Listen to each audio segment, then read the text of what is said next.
नमस्कार, मैं हूं अंकुर और आप देख रहे हैं सत्यहिंदी.com।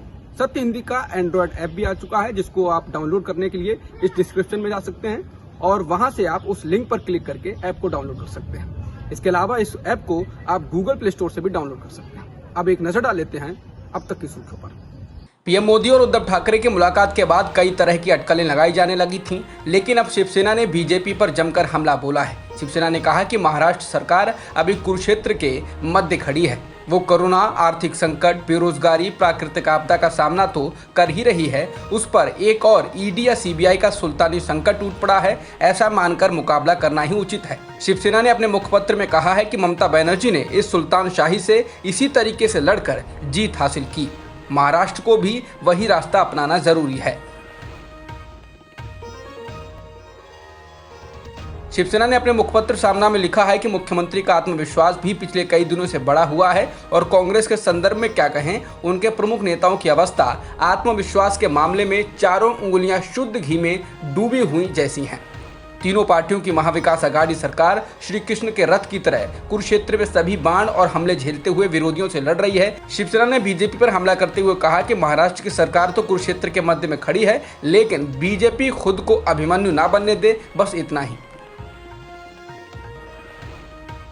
दिल्ली की सीमा से सटे गाजीपुर बॉर्डर पर बुधवार को बीजेपी समर्थकों और किसानों के बीच झड़प हो गई थी, जिसमें कई लोग घायल भी हो गए थे। अब इस पर बड़ी कार्रवाई करते हुए पुलिस ने भारतीय किसान यूनियन के 200 कार्यकर्ताओं पर एक एफआईआर दर्ज की है। पुलिस ने यह एफआईआर बीजेपी नेता अमित वाल्मीकि की शिकायत पर दर्ज की है, जिनके स्वागत के दौरान ही ये हंगामा हुआ था। किसान नेता राकेश टिकैत का कहना था कि बीजेपी के लोग भारतीय किसान यूनियन के मंच पर कब्जा करना चाहते थे। पंजाब कांग्रेस में चल रही भीतरी कलह के बीच आज सीएम अमरिंदर सिंह ने पार्टी के ही हिंदू नेताओं को लंच पर बुलाया है। ये बैठक ऐसे समय हो रही है जब ये सुगबुगाहट है कि पार्टी के हिंदू नेता नाराज चल रहे हैं।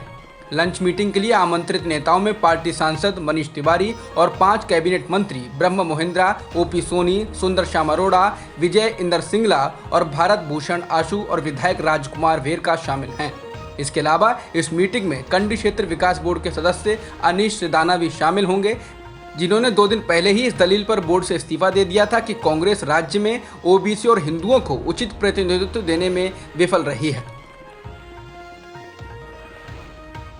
राष्ट्रीय जांच एजेंसी यानी एनआईए की एक अदालत ने गुरुवार को असम के विधायक अखिल गोगोई को यूएपीए के मामले में आरोप मुक्त कर दिया है। गोगोई के खिलाफ ये इकलौता लंबित मामला बचा था और अब इस मामले में आरोप मुक्त होने के बाद वह सभी आरोपों से मुक्त हो गए हैं और जल्द ही जेल से बाहर निकलने की संभावना भी है। बता दें, गोगोई को दिसंबर 2019 में असम में सीएए के विरोध प्रदर्शनों में कथित भूमिका के लिए गिरफ्तार किया गया था। भारत के मुख्य न्यायाधीश एनवी रमना ने बुधवार को एक कार्यक्रम के दौरान कहा कि हर बार कुछ सालों के बाद शासक बदलने का अधिकार तानाशाही से सुरक्षा की गारंटी नहीं है। उन्होंने कानूनी विद्वान जूलियस स्टोन के कथन का जिक्र करते हुए कहा, हर कुछ वर्षों में एक बार शासक को बदलने का अधिकार अपने आप में तानाशाही के खिलाफ सुरक्षा की गारंटी नहीं होनी चाहिए। उन्होंने कहा कि चुनाव दिन प्रतिदिन के राजनीतिक संवाद, आलोचना और विरोध की आवाज लोकतांत्रिक प्रक्रिया के अभिन्न अंग हैं। सीजेआई रमना ने कहा कि आज़ादी के बाद से 17 आम चुनावों में जनता ने अपने कर्तव्यों को उचित रूप से निभाया है और अब उन लोगों की बारी है जो राज्य के प्रमुख अंगों का प्रबंधन कर रहे हैं, वे इस पर विचार करें कि क्या वे संवैधानिक जनादेश पर खरा उतर रहे हैं।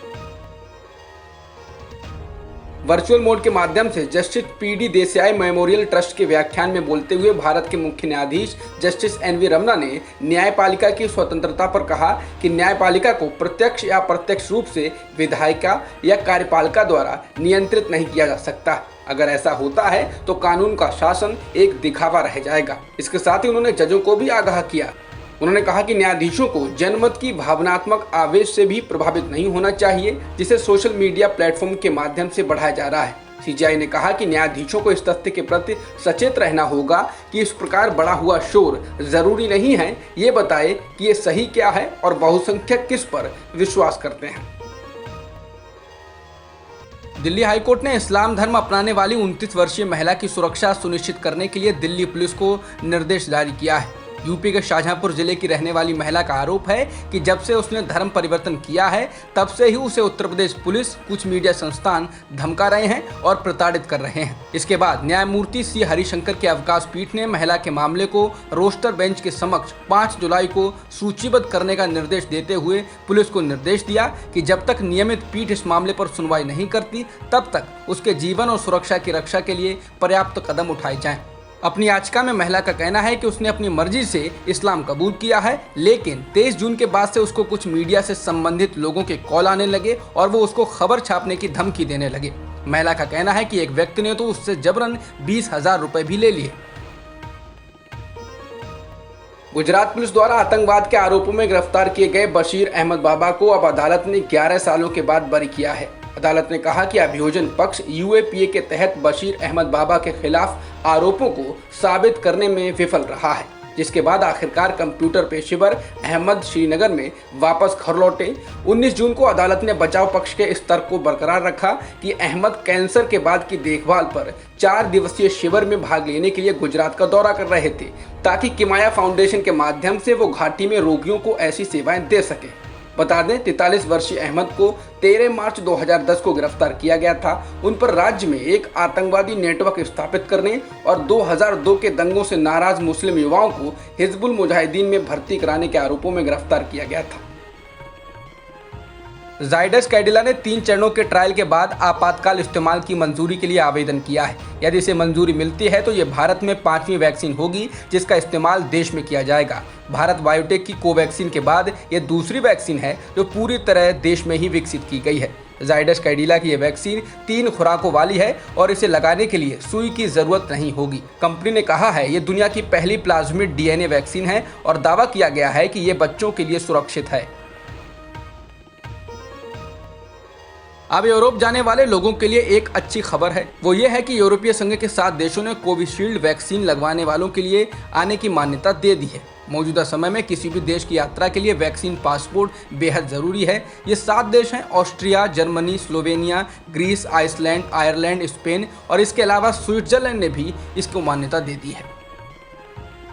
देश में अब आम आदमी हर ओर से पिस रहा है। पेट्रोल, डीजल, खाद्य तेल और बाकी चीजों के बढ़ते दामों के बीच अब एलपीजी गैस के दाम भी एक बार फिर बढ़ गए हैं। आज से एलपीजी सिलेंडर 25 रुपए 50 पैसे महंगा हो गया है, जिसके बाद राजधानी दिल्ली में अब घरेलू एलपीजी सिलेंडर के दाम 834 रुपए 50 पैसे हो गया है, तो चेन्नई में 850 रुपए 50 पैसे प्रति सिलेंडर हो चुका है। बता दें पिछले 6 महीनों में 14.2 किलोग्राम एलपीजी सिलेंडर के दाम में 140 रुपए की बढ़ोतरी की जा चुकी है। अब तक की खबरों में इतना ही। बाकी खबरों के लिए बने रहिए सत्यहिंदी.com के साथ। सत्य हिंदी का ऐप डाउनलोड करें गूगल प्ले स्टोर पर।